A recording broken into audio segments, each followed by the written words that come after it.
Good morning and welcome back to the channel. I am out of isolation. I ended up contracting COVID and this has been the longest week. Thankfully, I didn't have many symptoms. My biggest symptom was being fed up of being indoors. You know, a lot of people have suffered a lot more through COVID than me, but it is great to be back getting outside.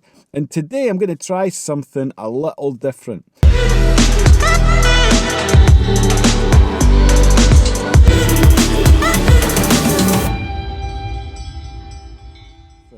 I currently use the camera, the Sony a7C. Really love this camera. Tiny little full frame camera. And one of the features within that I've heard is that I've not yet tried, but I'm looking forward to trying today, is a feature called in-body gyro stabilization. What you do is that the footage that you capture, you put through a program called Catalyst Browse, and it's meant to stabilize your footage almost to the point where you might not even need a gimbal. Now, I don't have a gimbal. I sometimes have access to using a gimbal. So I thought today we would try out this feature, look at what the footage looks like without the gyro stabilization applied through Catalyst Browse, and see what kind of a difference that makes. We're going to be shooting on the 24mm f1.8 Samyang lens. And we're going to be trying a technique that I'd seen on YouTube that says that if you increase the shutter speed to as high as you can, then that also helps with the footage. So we're going to go and have a look around Lerwick, take some footage of that and see what we can come up with. I might chuck the odd drone clip in there too, because I've not flown my drone in a while. It's a beautiful day here. It's the first day that it's been this nice in a long time. So let's go and explore Lerwick.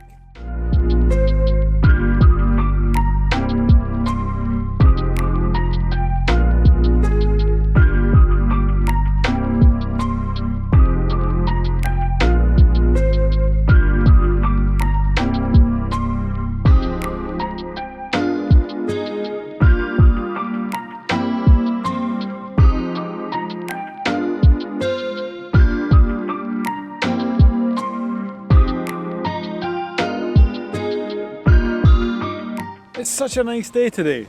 It's nice to have a day where the wind isn't actually wild and the rain is off. Sun is shining. Lerwick looks beautiful.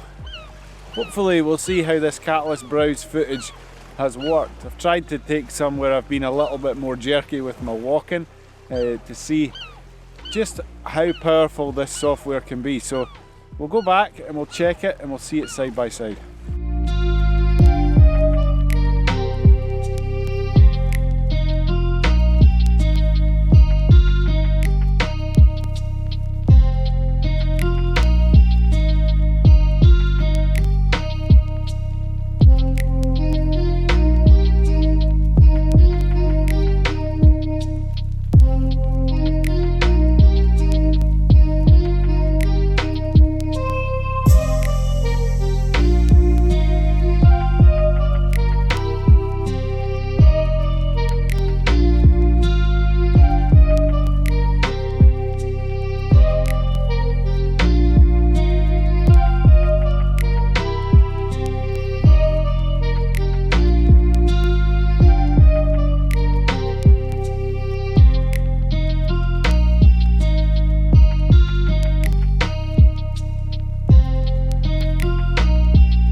That footage clearly isn't going to win any awards, but it just gives us the opportunity to see what can actually be achieved. Every single one of those clips, other than the drone footage, was handheld.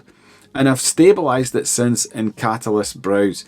And in a moment, I'm going to show you how you use that footage. Catalyst Browse is a free program that you can download from the Sony website, and if your camera is a Sony camera and it has gyro data that's stored within it, so the A7C, the A7S3, the ZV-1, the little handheld vlogging camera, they all have gyro stabilization built in. And what it does is that the program, it actually goes through that and is able to stabilize based on the information that's taken in from the camera. So let's have a look and see how this works, and you'll be able to see the difference that is actually made when you begin to stabilize the footage. So when you load it up, this is the interface that you see, and then you load in your files from that. And if you want to stabilize a particular clip, then you right click it and just hit stabilize. Then your computer will assess what needs stabilized, and then when you play it, you'll see the difference that it makes. And as you can see from this clip here, it's incredible the difference from what was totally shaky, unusable footage to this footage on the right that's far more stabilized. At the top right hand corner there, you've got an auto or manual, and if you click on manual, you can actually adjust how much is cropped in for the stabilization to take effect. When you want to export it, you just click up the top corner there and then hit export. You choose your settings and choose where you want to save that to, and then you export it to it. Now here you can see the footage is, I've sped this up 20 times. It does take a little bit of time, but once you've done it, the footage saved is fully stabilized, and then you can add it to Final Cut or Premiere or DaVinci or whatever you use to edit videos, and then you can apply your color grade and your editing to the footage afterwards. It is time consuming because it's a free software. You can pay for an upgraded version of a different type of a more beefy software that Sony offer, and when you've got that, you can actually export multiple clips. So it is time consuming when you're just using Catalyst Browse, because you have to export each clip at a time, and it can take a little bit of time to do that. The other thing that might not be perfect is that you're not able to achieve that 180 rule of shutter speed versus frame rate, so where your shutter speed is twice your frame rate. So because of that, you might the footage might not be good enough for professional use. But if you've not got a gimbal and you just simply want some stable footage, then why not? If you've got a Sony camera that collects gyro data, then try out Catalyst Browse. It's worth it, and as you can see, the results are quite incredible what you're able to achieve. That's been Shetland in 360. This week we're hopefully going to get back out and shoot some photos. Not been able to because of COVID, but anyway, have a great week and we'll be back on the vlog next week.